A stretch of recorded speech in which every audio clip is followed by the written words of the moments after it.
สวัสดีค่ะ วันนี้ฝนตกหนักมากเมื่อกี้น้ำนอง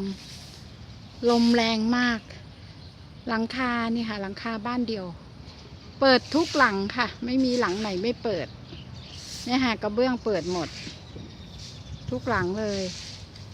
ค่ะนี่ค่ะบ้านนี้กำลังซ่อมอยู่เราเอาง้างลงมาแล้วเปิดค่ะซูมได้แค่นี้นี่ค่ะนี่ค่ะเปิดทุกหลังเลยค่ะหลังคาบ้านเดี่ยวดูสิคะดูหน้าบ้านไม่มีคลองตอนนี้มีคลองแล้วค่ะนี่ค่ะมีคลองเกิดขึ้นนี่ค่ะมีคลองเกิดขึ้นละหน้าบ้านน้ำเยอะมากคลองนี้มันจะเป็นเขาขุดไว้กันน้ำลงนาแต่ดอกไม้อยู่บนสูงนะคะไม่ท่วมนี่ค่ะนี่ค่ะน้ำนี่ค่ะเขากั้นคะนาไว้กันน้ำไปเพราะคะนาเขาจะต่ำกว่านี่ค่ะดูท่วมหลังคาเปิดหมดเลยทุกหลังเลยค่ะ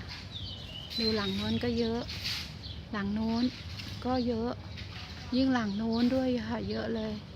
เปิดหมดเลย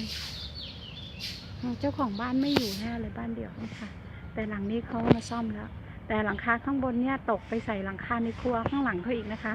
หลังคาในครัวแตกอีกมาแรงจริงๆค่ะเมื่อกี้ลม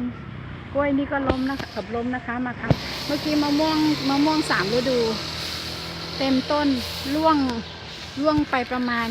20 กว่าลูกแต่ร่วงก็เยอะค่ะเดี๋ยวให้มาดูมะม่วง3 ฤดูนะคะนี่ค่ะมะม่วง3 ฤดูนี่ออกทั้งปีค่ะออกทั้งปีเมื่อกี้เก็บไปค่ะร่วงเยอะเลยเก็บไปแล้วร่วงเยอะใบร่วงเต็มถนนนี่ค่ะเก็บไปประมาณ